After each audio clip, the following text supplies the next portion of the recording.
그리스도의 사랑하는 형제자매 여러분, 오늘 우리는 드디어 계시록 마지막 재앙에 도달을 했습니다. 이 하나님께서는 이스라엘에게 이제 마지막 재앙을 내리는 겁니다. 우리는 그것을 일곱 대접의 재앙이다 이렇게 부릅니다.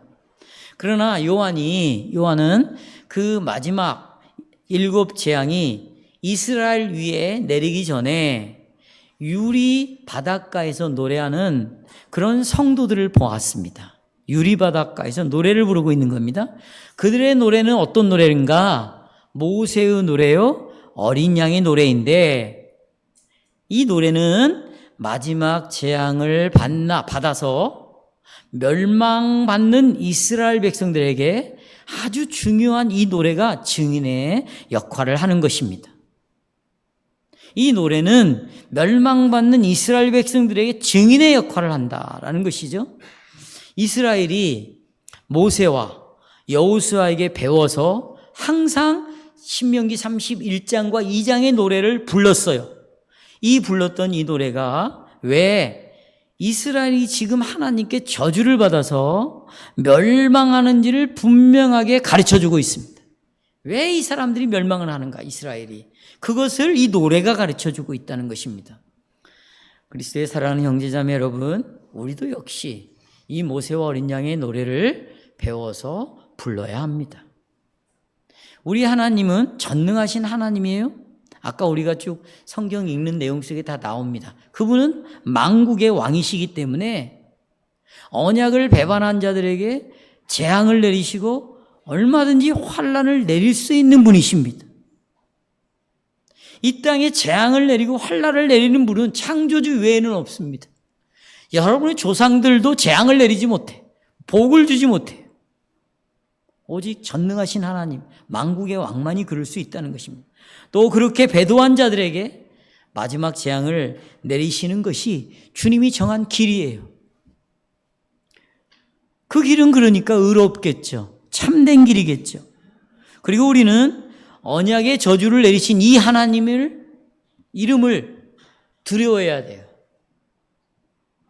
하나님은, 여호와는 재앙을 내리는 거구나, 심판을 하는구나, 멸망시키는 거구나, 두려워해야 돼요. 그리고 이런 하나님께 영광을 돌려야 돼요.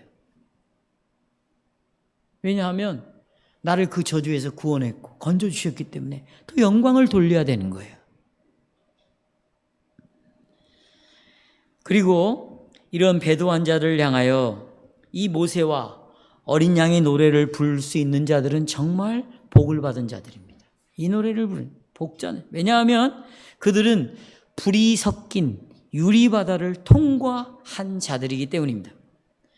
짐승과 싸웠어요. 또 우상과 싸웠어요. 그리고 그들은 이겨냈습니다. 그런 자들만이 이 승리의 노래를 부를 수가 있는 거예요. 모세의 노래, 어린 양의 노래를 부를 수 있는 것입니다. 정말 이 모세의 노래를 부르기를 원하는 자들은, 여러분 이 노래를 부르고 싶다면 하나님의 계명과 예수님에 대한 우리의 믿음을 인내와 믿음으로써 끝까지 보존해 나가야 할 것입니다. 저는 오늘 설교의 주제를 길지만 이렇게 정했습니다. 불이 섞인 유리 바닷가에 선 성도들이, 그 바닷가에 성도들이 섰습니다. 하나님의 계명과, 이건 지지난주의 설교예요, 예수의 신앙을 끝까지 다시 불이 섞인 유리 바닷가에 선 성도들이, 이들이 모세와 어린 양의 노래를 불렀죠. 그렇죠? 그러면서 마지막 재앙을 받는 이스라엘에게 이 노래가 증인이 되게 했다. 그렇게 하신 분은 바로 하나님이시다. 이 내용을 가지고 설교를 하겠습니다. 두 가지 말씀드립니다. 첫째, 유리바다를 통과한 성도들입니다. 1절을 보십시오. 요한은 하늘에 크고 이상한 이적을 봤습니다. 1절에 나오죠? 그 이적이 뭡니까? 7 천사가 7 재앙을 가지고 있는 것이었습니다. 그런데 이 7 재앙을 마지막 재앙이라고 말하고 있고, 하나님의 진노가 이 재앙으로 마칠 것이다, 이렇게 설명을 하고 있습니다. 여러분, 우리가 알고 있듯이 계시록에서 말하는 재앙은 크게 세 종류죠. 그렇죠? 첫째는 인해의 재앙이고 이건 계시록 6장에 나옵니다. 두 번째 재앙은 뭐죠? 나팔 재앙이죠. 이것은 계시록 8장부터 10장까지 나옵니다. 그리고 마지막 재앙이 무엇입니까? 나팔 재앙입니다. 이것은 15장 우리가 지금 살펴보고 있는데 16장에 나오는 내용 재앙입니다. 오늘 본문에서 말하는 이 마지막 재앙은 바로 대접 재앙을 가르치고 있습니다. 1절에 마지막 재앙이라고 나오잖아요. 대접 재앙입니다. 그러니까 이 마지막 재앙은 역사의 마지막에 최종적으로 일어날 심판을 말하는 것이 아니라 이 마지막 재앙은 하나님이 이 예루살렘에 대하여 최종적으로 진노를 쏟아붓는 재앙입니다. 하나님은 하나님의 계명을 깨뜨리고 하나님과의 언약을 배반한 이런 이스라엘 위에 언약의 저주를 내리셨어요. 먼저 하나님께서는 첫 번째 인의 재앙으로 이스라엘 위에 심판했습니다. 그러나 그들이 회개하지 않았어요. 그래서 그때 하나님은 이어서 두 번째 재앙인 나팔 재앙을 내리셨습니다.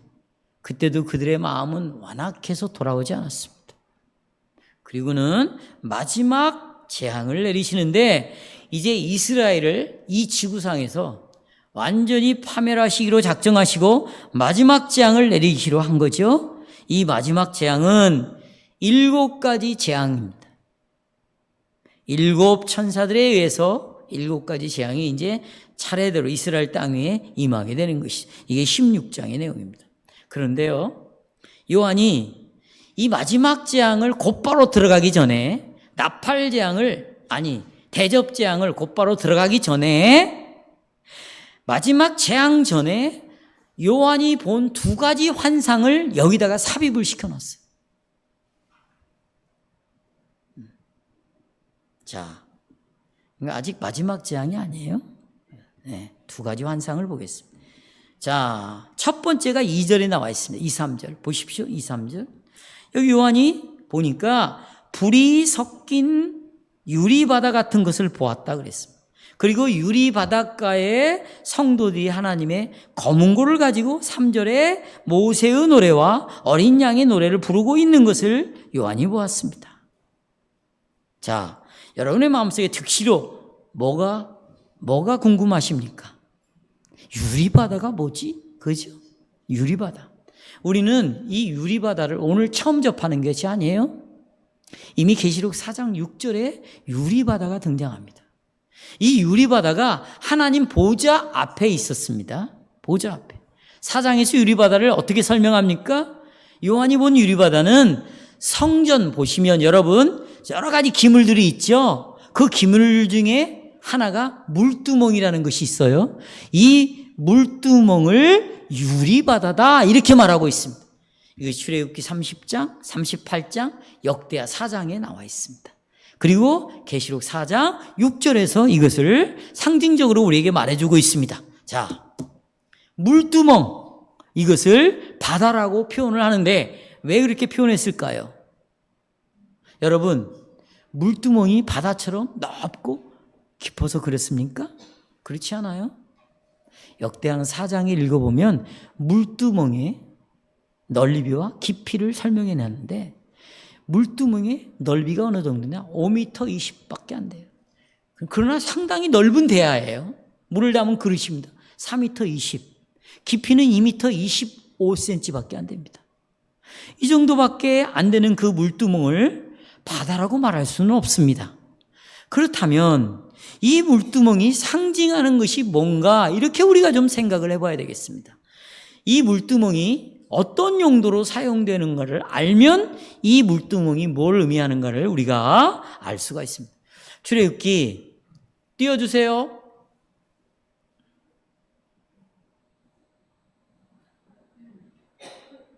출애굽기 저 화면에는 안 나와요. 그래서 안 나온 줄 알았어요. 출애굽기 30장에 보시면 제사장들이 회막에 들어가기 전에 여기 보십시오. 이거 좀 크게 할 수 없어요. 네. 여러분, 저기 성소 있죠? 지성소 있죠? 저게 회막이에요. 들어가기 전에 번제단에서 여러분, 제물을 잡습니다. 그렇죠? 제물을 잡아요. 그리고는 이 피를 가지고 어디로 들어갑니까?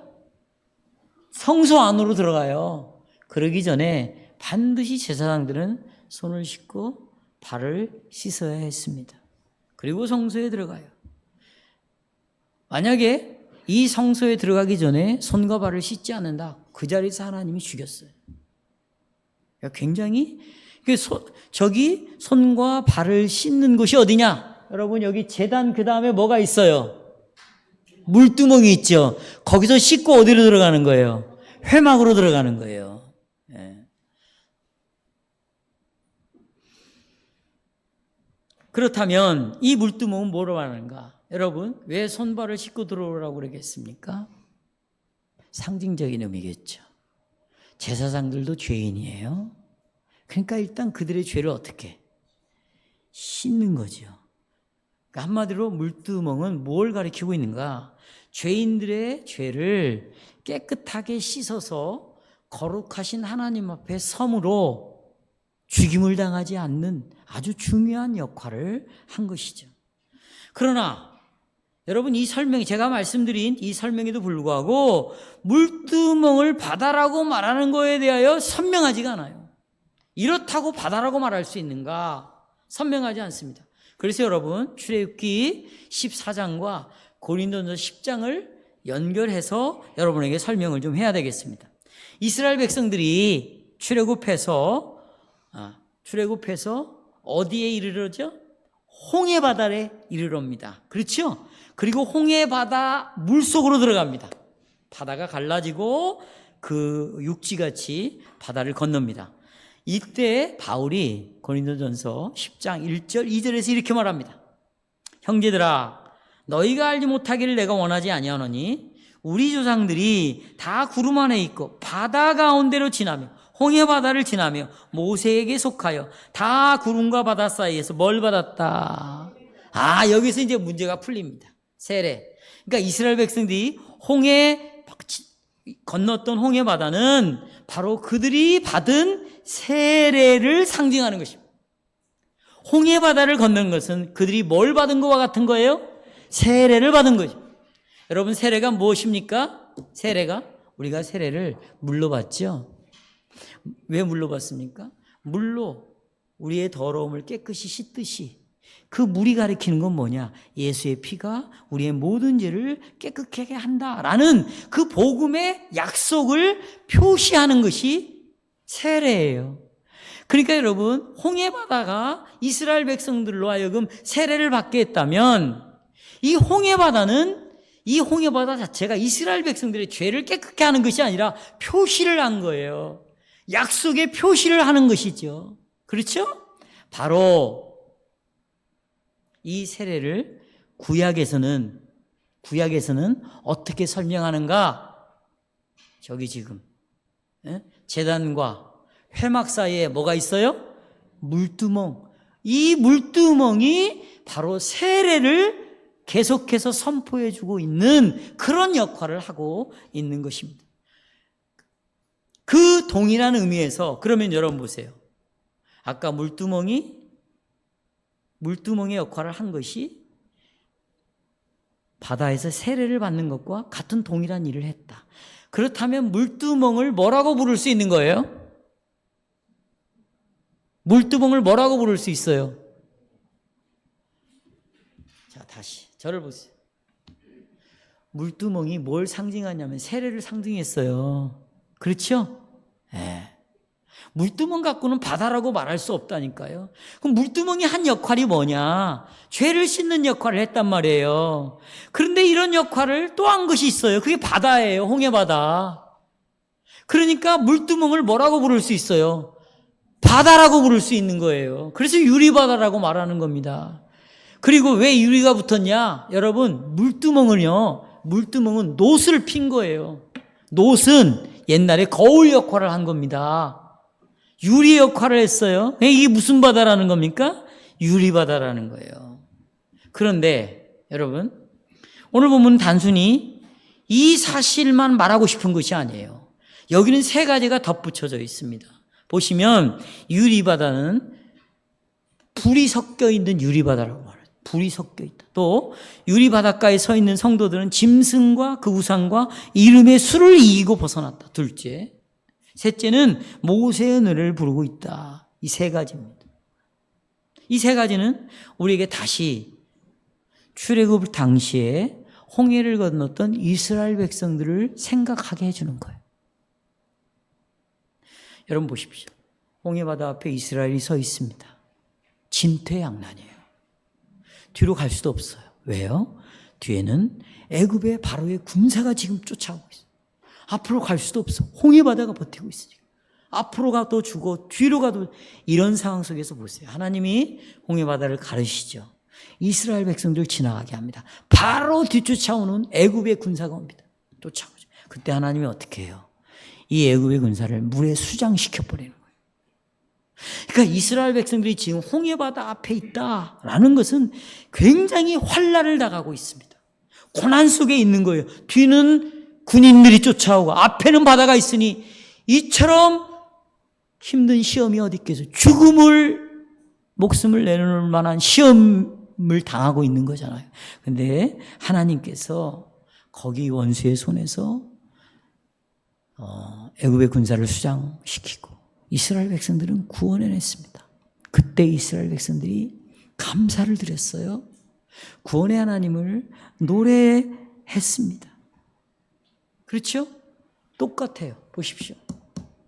이와 같이 초대교회 때 지금 요한계시록에 쓰여진 이 당시 그리스도인들은 큰 환난의 홍해바다 앞에 서 있어요. 뒤로 갈 수도 없어요. 앞으로 갈 수도 없어요. 사방에서 원수들이 핍박을 가하고 있어요. 교회를 무너뜨리고 있어요. 저는 계시록 12, 13장을 통해서 자세하게 여러분에게 말씀을 드렸습니다. 잠깐 보십시오. 하늘에서 용이 쫓겨나죠. 그리고 쫓겨난 용이 분노하면서 두 짐승을 일으켜서 교회를 미혹하고 유혹하고 교회를 어떻게 핍박하고 멸하기 위하여 환난을 일으킵니다. 이것은 홍해바다 앞에 있는 이스라엘 백성과 같은 상황이에요. 그런데 여러분, 이 바다가 불이 섞인 바다라고 말하고 있습니다. 성경을 읽어보면 상당히 많은 경우에 불을 하나님의 백성들이 당하는 시험이라고 말하고 있어요. 불시험이라는 말 들어있죠? 이것을 베드로 전서 4장 12절에서 불세례라고 말하고 있습니다. 불세례. 그러니까 초대교회가 당하는 불세례는 이 짐승의 박해를 통하여서 그들이 죽을 만큼 순교를 당하고 고난 속에 있는 그런 상황이었어요. 그런데 이스라엘 백성들이 전능하신 하나님의 능력으로 바다를 건너간 것처럼 이들도 끝까지 인내했어요. 복음을 믿음으로 지켰어요. 짐승을 이겼어요. 원수를 이겼습니다. 그래서 보세요. 자, 믿음으로 홍해를 건너간 사람은 이제 홍해 바다에서 나와가지고 홍해 바닷가에 탁 섰어요. 그리고 뭘 보냐? 홍해 바다 다 죽은 원수들의 모습을 보면서 노래를 부른 거예요. 지켜봤습니다.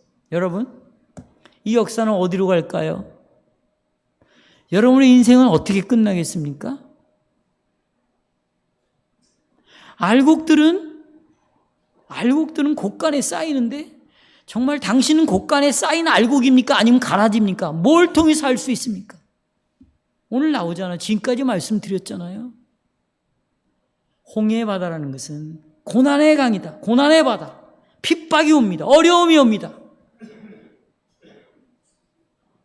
조금만 어떤 세상적인 유혹이 옵니다. 그러면 그게 넘어가고 자빠지는 자는 결코 이 승리의 노래를 부를 수가 없어요. 불이 섞인 유리바다를 통과할 수가 없어요. 그는 통과하지 못하고 죽는 거잖아요. 그렇죠? 오늘 우리 역시 성전에 계신 하나님을 만나기 위해서 유리바다를 지나야 돼요. 유리바다는 불이 섞인 바다입니다. 유리바다는 두 짐승이 일어나서 무서운 박해를 하는 바다입니다. 우리는 그 바다를 반드시 통과해야 돼요.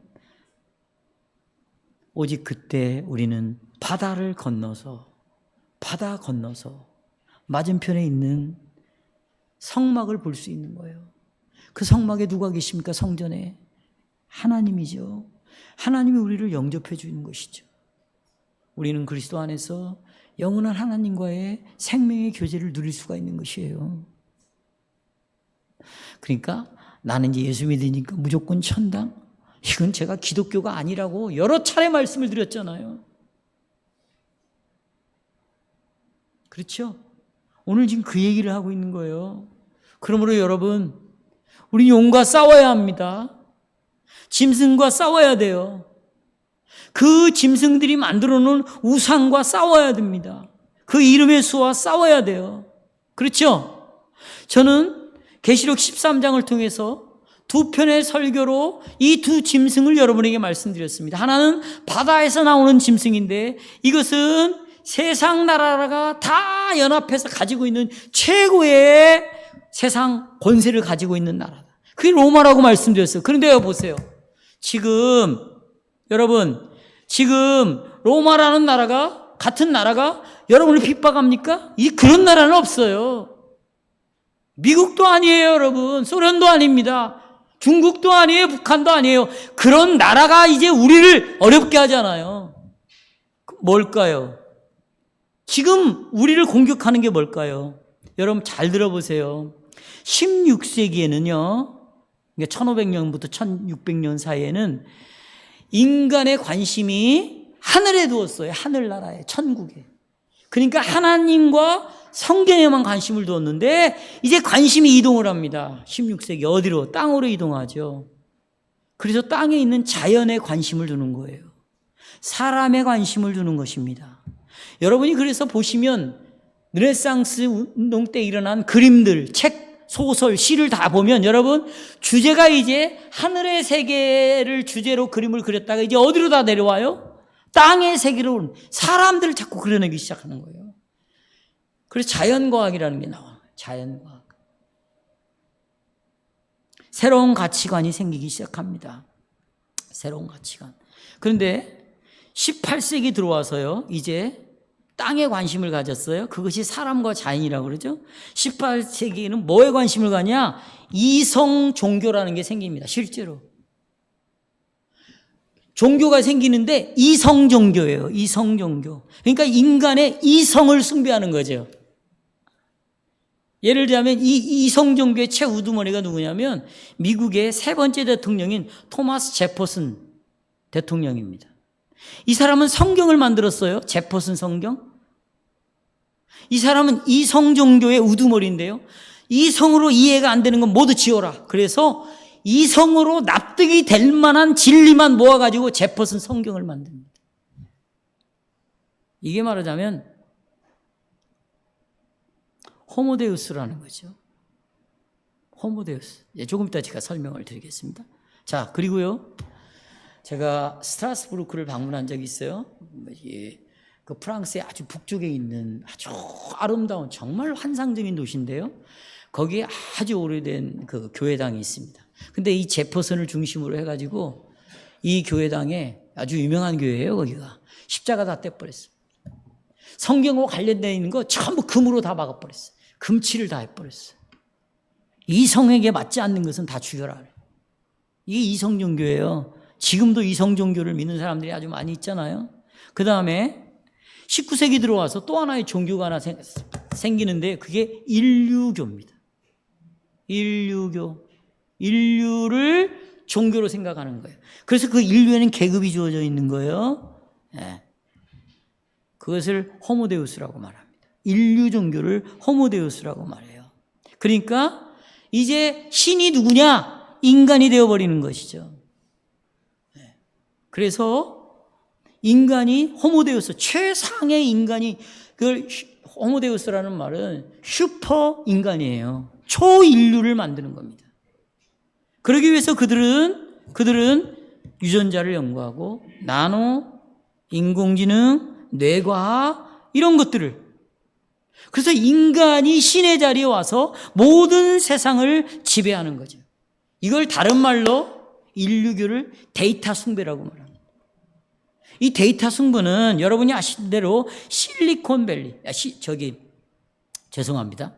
실리콘밸리, 맞죠? 실리콘밸리. 이걸 다른 말로는 구글 종교라고 말해요. 데이터 종교, 인류 종교, 데이터 종교, 실리콘밸리, 다 같은 의미입니다. 그래서 보세요. 여러분, 그래서 여러분들이요, 예를 들자면 너무 작게 지금 설명하려고 하니까 저도 바쁘네요. 자, 보십시오. 예를 들자면 여러분들이 어떤 데이터에 대해서 좋아요 이렇게 누르잖아요. 한 70개 종류만 누르잖아요. 그럼 컴퓨터가 여러분 자신보다 여러분을 더 잘합니다.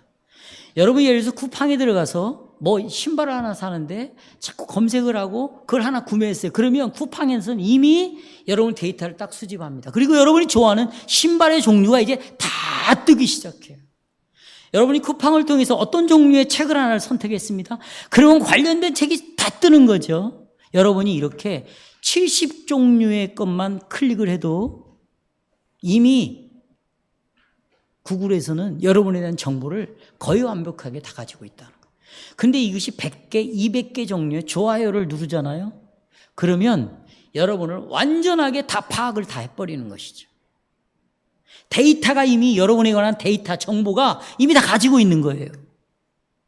예를 들어서 안젤리나 졸리가 왜 유방을 떼어냈습니까? 이것은 목숨과 맞바꾸는 위험한 수술이었어요. 그런데 여러분, 이 데이터가 이 안젤리나 졸리에게 뭐라고 말하냐면 너는 암에 걸릴 유전자가 있다는 겁니다. 파악을 해보니 데이터가 이미 모아졌어요.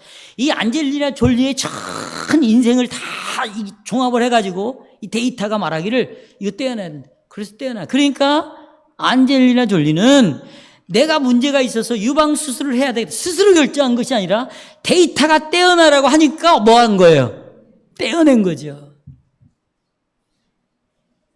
옛날에 실존주의자들은 예를 들자면 까뮤나 데카르트나 또 하이데커나 여러분이 잘 아는 사르트르나 이런 사람들은 내가 할 것인지 말 것인지를 결정하고 살아야 의미 있는 인생을 살 수 있다 그랬는데 지금은 그렇게 사는 사람이 거의 없습니다. 여러분들은 이미 데이터의 종교에 성도로 이미 다 들어와 있어요. 어느 맛집을 하나 가더라도 여러분은 데이터를 찾아냅니다. 너 이것이 맛집이야. 그러면 거기로 가죠. 여러분이 이제는 옷을 하나 사더라도 데이터를 봅니다. 데이터. 정보. 컴퓨터가 이 정보가 여러분에게 이 옷이 좋아. 값이 얼마야. 그리고 질은 이렇게 달라. 사. 그러면 클릭하고 사는 것이. 그러니까 이제는 내가 스스로 원해서 결정하고 살아가는 사람은 한 사람도 없습니다. 심각하죠. 제가 더 깊이 이야기를 하면 교회를 다닌 사람들이 하나님보다도 이미 데이터의 신에 전부 충성스러운 성도가 됐다는 것입니다. 다 그들의 인도를 따라가고 있다는 것이 심각하죠. 어떻게 맞서겠어요? 그러니 옛날에는 하나님, 내가 이 문제가 있는데 하나님 어떻게 하면 좋아요? 하나님 좀 도와주세요. 말씀에는 뭐라고 되어 있어요? 하나님 말씀을 따라 내가 살고 싶은데 이 말씀을 좀 알게 해주세요. 저 하나님의 인도를 받았어요.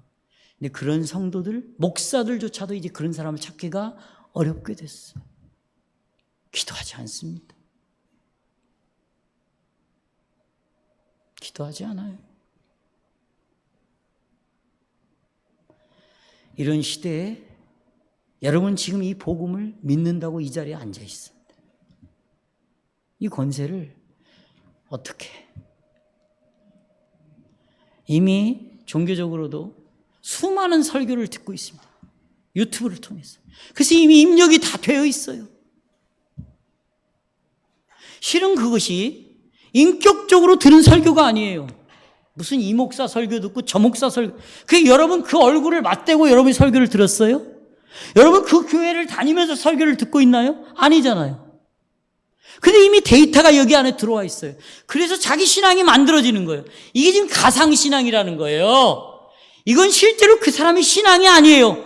이게 지금 형성이 되어버린 거죠. 이것이 저는 바다에서 나온 짐승이다. 이제 또 하나 땅에서 나오는 짐승이 있죠. 이게 사내들인 공예입니다. 들어보십시오. 이건 종교 지도자들과 관련이 되어 있습니다. 이 지도자들은 하나님의 말씀을 전하는데 왜곡시키는 거예요. 그리고 여기다가 뭔가를 더하고 빼요. 그리고 뭔가를 혼합시키는 거죠. 지금 여기 로잔 대회처럼 WCC도 들어와라, 복음주의도 들어와라, 개혁주의도 들어와라, 다 섞자 우리. 하나님 아니냐? 여러분 얼마 전에 캐톨릭 성당에서 저기 명동 성당에서 그 어느 절에 스님을 데려다가 아베 마리아를 부르게 했습니다. 사람들이 박수를 치고 여러분 콘서트홀에서는 신부가 부르든 스님이 부르든 아무 상관이 없어요. 근데 믿는 사람들이 모일 수 있는 그 장소에 들어와서 부른다. 이제는 아무 문제가 안 되는 거예요. 왜? 혼합이 되어 있으니까. 그렇죠? 이걸 여러분 우상숭배라고 그러는 거예요. 혼합되어져서, 왜곡되어져서. 이 짐승은 거짓 교사들.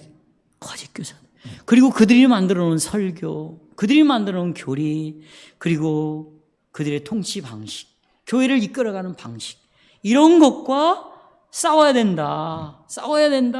그런데 여러분, 이것과 싸우는데 여러분, 얼마나 우리에게 고통이 오겠어요. 그러니까 초대교회 바다에서 나오는 짐승과 땅에서 나오는 짐승이 그때의 짐승과 지금의 짐승은 양상이 다르다고 말이에요. 그때는 사내들인 공예였지만 지금은 복음을 말하고 있는 교회 지도자들이 그렇다는 거예요. 예수도 말하고 교회도 말하고 믿음도 말하고 성령도 찾고 금요일이면 기도 모임도 갖고 40일 금식 기도도 하고 한다니까 다.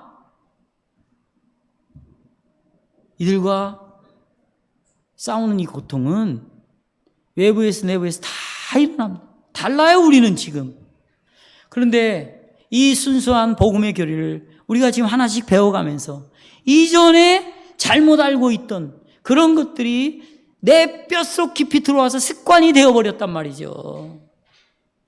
이게 얼마나 힘들겠어요. 그럼에도 불구하고 이 참 교리 위에 내 믿음에 뿌리를 내고 나가야 된단 말이죠. 근데 이것은 전쟁이란 말이에요.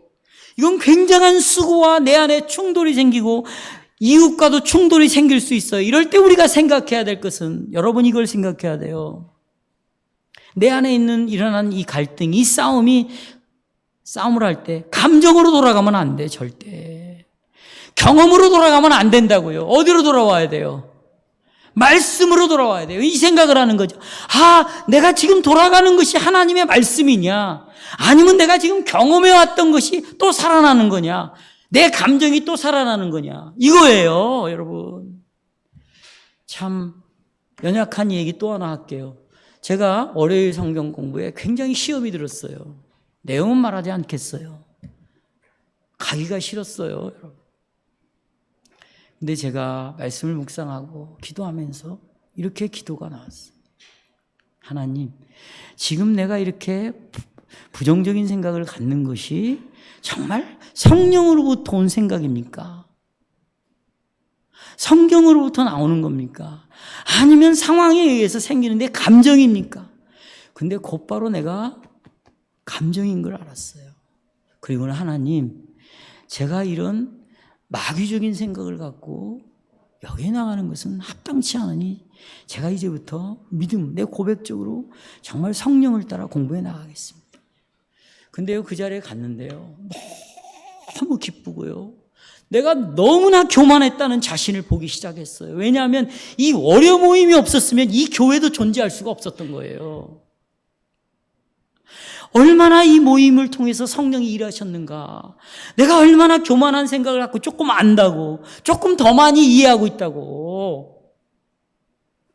여러분, 참 진리를 들을 때 이해도 안 가고 충돌이 생길 수 있어요. 그러나 여러분, 싸워야 됩니다.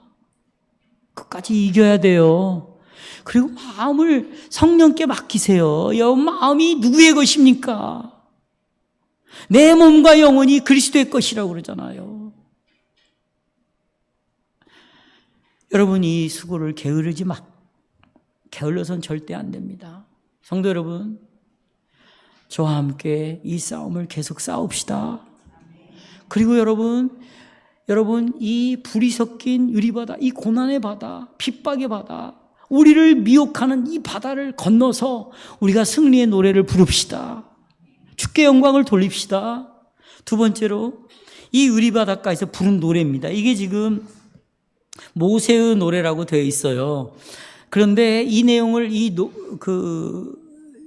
노래의 내용을 알려면 제목을 좀 이해하면 이 가사를 이해할 수 있습니다. 먼저 모세와 어린 양의 노래라고 되어 있죠. 이게 32장에 나와 있어요. 32장을 두고 지금 요한이 쓰고 있는데 이걸 32장을 이해하려면 31장부터 와야 됩니다. 31장 보십시오. 이제 여러분 40년 동안 광야 생활을 하다가 가나안 땅에 들어가기 직전에 하나님은 모세와 여호수아를 회막문 앞에 불렀습니다. 자, 16절 보겠습니다. 31장 16절. 주께서 모세에게 말씀하셨다. 내가 쉬운 성경을 써놨어요. 너는 네 조상과 함께 잠들 것이다. 그러나 이 백성은 들어가서 살게 될 그 땅에 이방 신들과 더불어 음란한 짓을 할 것이다. 그들은 나를 버리고 나와 세운 언약을 깨뜨릴 것이다. 그날에 내가 그들에게 격렬하게 진노하여 그들을 버리고 내 얼굴을 그들에게서 숨길 것이다. 그래서 그들은 온갖 재앙과 고통이 덮치는 날 이렇게 말할 것이다. 우리 하나님이 우리 가운데 계시지 않기 때문에 이런 재앙이 덮치고 있다고 탄식할 것이다. 18절. 그들이 돌아와서 다른 신을 섬기는 온갖 악한 짓을 할 것이니 그날에 내가 틀림없이 내 얼굴을 그들에게 숨기겠다. 19절 보십시오. 이제 이 노래를 적어서 이스라엘 백성에게 가르쳐서 부르게 하여라. 이 노래가 이스라엘 자손에게 내가 무엇을 가르치는지를 증거할 것이다. 그러면서 20절 끄트머리에 보면 나와 세운 언약을 깨뜨릴 것이다. 21절 그리하여 그들이 온갖 재앙과 환난을 당하게 될 것이다. 그러나 사람들이 이 노래를 부르는 한 이 노래가 그들을 일깨워주는 증언이 될 것이다. 이 말씀의 요점은 뭐냐? 이스라엘이 가나안 땅에 들어간 다음에 하나님과 맺은 언약을 깨뜨렸습니다. 그리고 우상을 섬겼어요. 그랬더니 하나님은 얼굴을 돌려버렸습니다. 그리고는 진노하시고 재앙과 환난을 내렸다. 이것을 모세야 여호수아의 노래로 만들어라. 노래로 만들어라. 그리고는 이스라엘이 가나안 땅에 들어가서 언약을 어기고 그러면 내가 재앙과 환난을 당할 때 줄 텐데 니네들이 불렀던 이 노래가 증인 역할을 할 것이다. 증인 역할을. 그런데 오늘 성경에 보면 모세와 여호수아의 노래라고 하지 않고 모세와 어린 양의 노래라고 있어요. 여러분 히브리 말로 여호수아는 헬라 말로 예수예요. 예수는 어린 양이니까 여호수아의 노래는 결국 누구의 노래라고 말할 수 있어요? 어린 양의 노래라고 했습니다. 여러분, 이 계시록이 쓰여진 당시에 이스라엘이 왜 그렇게 큰 재앙과 환난을 당했는지 그 이유를 우리는 이제 알게 되었어요. 여러분, 구약 시대에도 똑같아요. 지금 이때도 똑같아요. 하나님의 언약을 어겼어요. 그렇기 때문에 이 모세와 어린 양의 노래는 이스라엘이 하나님을 버리고 우상을 섬겼다는 거예요.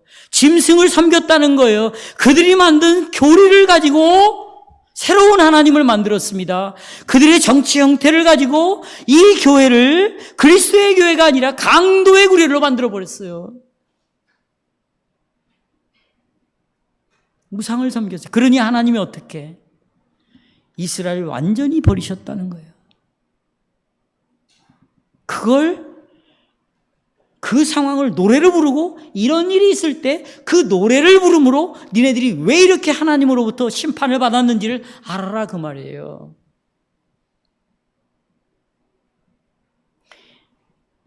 그 모세와 어린 양의 노래가 3절에 나와 있어요. 3절 같이 읽겠습니다. 시작. 주 하나님 곧 전능하신 이요. 3절 있어요? 같이 읽어보겠어요? 시작. 주 하나님 곧 전능하신 이요. 하시는 일이 크고 기이하시도다. 네, 여기 전능하신 분인데 하시는 일이 크고 놀랍다. 이 하시는 일은 일반적인 일이 아니라 지금 마지막 재앙을 내리는 일이 크고 기이하다는 겁니다. 그 재앙은 이제 16장에 쭉 나와 있습니다. 무서운 재앙이 내려지겠죠. 그래서 보십시오. 유리바닷가에 서서 노래하는 성도들은 이 재앙을 내리는 전능하신 하나님을 바라보면서 주님이 그렇게 재앙을 내리시는 이 길은 참으로 의로운 일이고 어떤 일이다? 참된 일이다. 예. 왜 그렇습니까? 여러분 보세요. 여러분, 하나님이 진노하시고 심판하시는 일이 의로운 일이에요. 참된 일이라고 말할 수 있습니까? 그렇습니다. 왜냐하면 보세요. 하나님이 언약을 맺으실 때 믿음으로 이 약속을 따라 살아가는 자는 복을 내리지만 그러나 하나님과 맺은 이 언약을 불신앙으로 죄로 깨트리면 나는 너에게 복을 내리는 대신에 뭘 내리겠다? 저주를 내리겠다라고 말씀하신 분이 저주를 내린다면 옳은 일이에요? 그런 일이에요? 거짓된 일이에요? 참된 일이에요? 참된 일인 거예요. 참된 일인 거예요. 이것이 신명기 28장에 자세하게 나와 있습니다. 어느 때 복을 내리고 어느 때 재앙을 내리는지 쭉 읽어보세요. 15절만 볼까요? 같이요, 큰 소리로 시작. 네가 만일 내 하나님 여호와의 말씀을 순종하지 아니하여 내가 오늘 네게 명령하는 그 모든 명령과 규례를 지켜 행하지 아니하면 이 모든 저주가 네게 임하여 네게 뭐할 것이다. 자, 여러분 보세요. 보셔요, 저를. 신약 시대에도 똑같아요. 이런 일은 지금도 벌어지고 있어요. 자, 이제 신약을 보겠어요. 핸드아웃은 나와 있지 않지만, 자, 보여주세요. 마태복음 5장 17절. 자, 여러분 보세요. 이거 너무너무 중요합니다. 이제 신약에서 어떻게 복과 저주를 내리는가. 자, 17절. 내가 율법이나 선지자나 폐하러 온 줄로 생각하지 말라. 율법을 폐하러 온 것이 아니라 완전케 하려 함이라 말씀하셨어요. 또 천지가 없어지기 18절. 천지가 없어지기 전에는 율법의 1.1획이라도 없어지지 아니하고 다 이루리라. 그 다음에 예수님이 언약의 축복과 저주를 선포합니다. 19절입니다. 축복과 저주를. 그러므로 누구든지 이 계명 중에 지극히 작은 것 하나라도 버리고 또 그같이 사람을 가르치는 자는 천국에서 지극히 작다 일컬음을 받을 것이요. 이게 저주예요.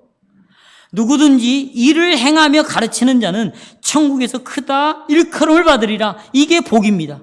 그러니까 천국에서 지극히 작다고 불리는 것은 천국에 들어갈 수가 없다 그 말이에요. 어떤 자들이 이 계명을 무시하고, 우리가 그러잖아요. 너 나를 개무시하냐? 계명을 개무시하는 자들.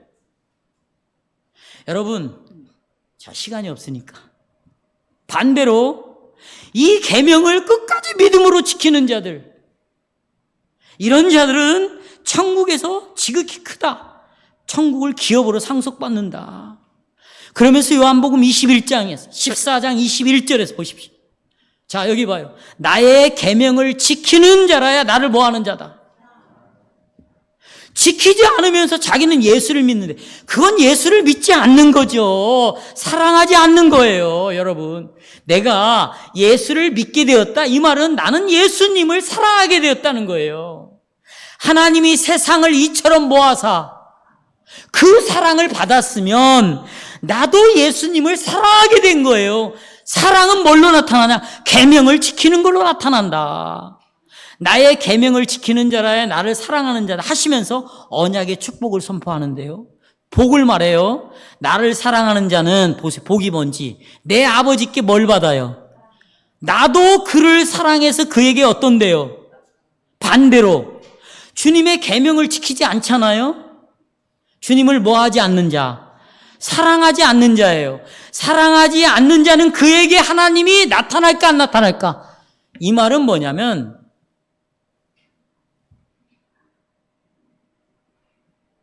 계명을 지키지 않고 계명을 미워하는 자는 사랑하지 않는데 나타나지 않는데 제대로 갚아버리겠다는 거예요.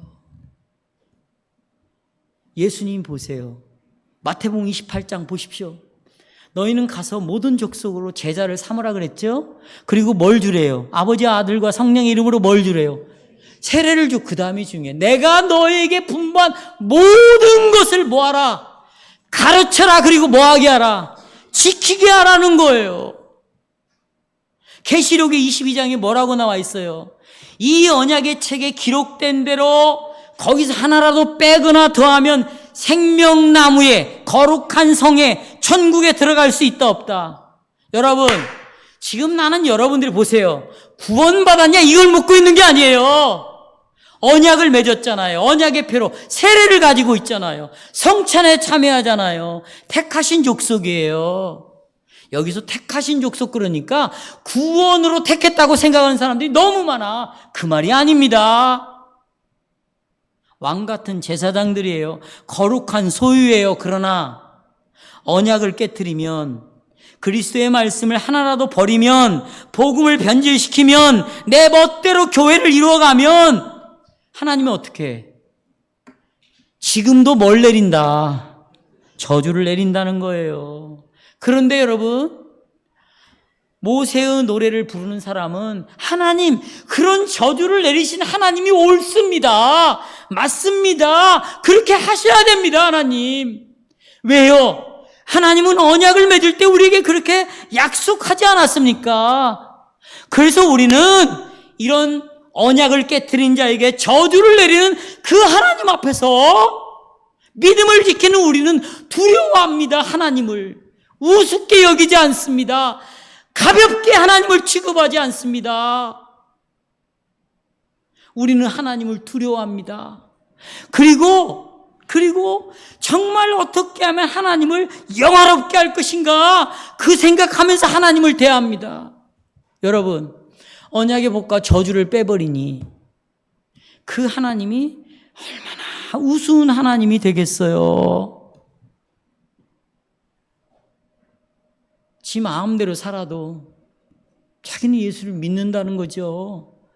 언약이 빠진 하나님은 하나님이 아니고 보세요. 언약의 복과 저주를 빼버리면 그때부터 여러분이 믿는 하나님은 우상 종교가 되는 거예요. 우상신이 되는 겁니다. 돌신이 되는 거예요. 바다신이 되는 거예요, 여러분. 왜요? 바다라는 신은 복과 저주를 내리지 않아. 돌신은 약속을 하고 복과 저주를 주시는 분이 아니에요. 나에 의해서 움직이는 신이거든요. 그 신들은.